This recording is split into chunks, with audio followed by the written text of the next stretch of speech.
Grabe guys, ito yung nagbigay kay ano guys kay Diwata ng pick up. Ayan oh, si GWM.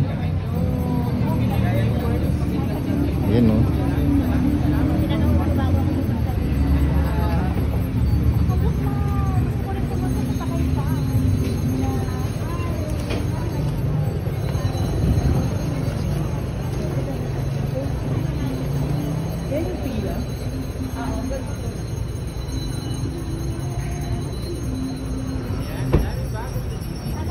GWM Philippines, grabe. GWM lang malakas. So dumalaw sila ulit dito. Bakit kaya? Magbibigay na naman kaya sila ng kotse kay Diwata.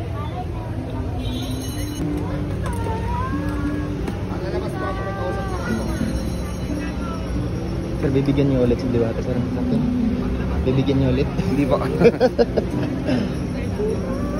Yan guys, si GWM Philippines. Yan, sila sir, sila ma'am. Sir, ma'am.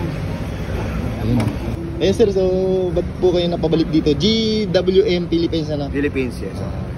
Sir, ganito kasi, may client po kami sa Autofocus. Kanina po, visit sila sir po yun, tsaka sila ma'am. Idol na idol nila si Diwata, sir. So, ang ano namin is, gusto po nila makita si Diwata, and nagustuhan po nila yung unit po namin na which is yung binigay kay Diwata dahil nakita po nila rin sa Autofocus po namin. And then gusto nilang mag-release po sa amin, sir, ng unit na katulad ng binigay namin kay Diwata. Yun po, sir, yung sisyan po sila ma'am. Eh, sa masabi ko lang, laking tulong po nun, sir. Di ba, sir? Ayos pala guys.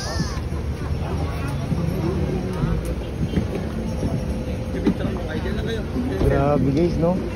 So anong nangyari pala guys, yung ginagamit ni Diwata na pick up, yung unang pinahiram nila guys, so meron palang kumuha. So ngayon syempre na-inspire sila kay Diwata. Grabe, no?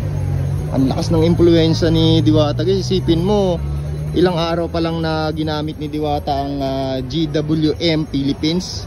So meron agad na gustong bumili, di ba? Oo.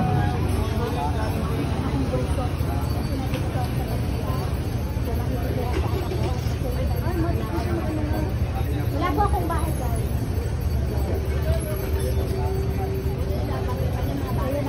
Grabe, GWM Philippines lang malakas. So guys, ito yung binigay kay Diwata guys, oh.